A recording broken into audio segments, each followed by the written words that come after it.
Here's the thing, when Steve Smith says that this is his favorite prospect in the draft, I feel like scouts need to go and turn their focus a little bit more to Ted Hurst because he deserves it.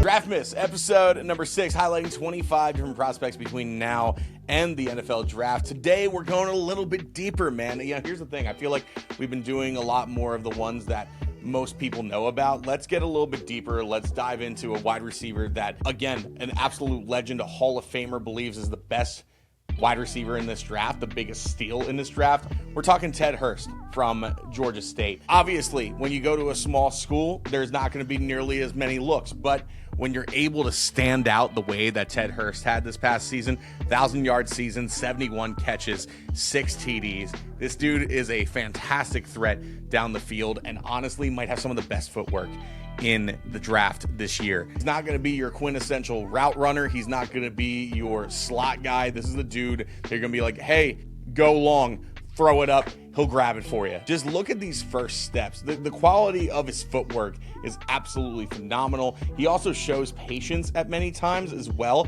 and also shows us that burst of speed. He's not afraid to turn on the jets when he needs to, and especially when you have a deep threat, you need to make sure that they can put a throw on the wheels. You know what I'm saying? There's a lot of teams that could use wide receivers right now. I know that the Panthers keep on talking about their want to increase a very crowded wide receiver room. I think there's teams that better fit Ted Hurst and his style. First one I think of is the Bills. I think about the Dolphins, teams that could use a deep threat, or just, in the Dolphins case, any threat. This guy kind of has T. Higgins vibes. He also kind of reminds me a touch of A.J. Brown, maybe not as physical, but again, when you're talking about that deep threat, he can be it. For me, maybe just a touch more weight to get some physicality. He's 6'4", like barely over 200 pounds.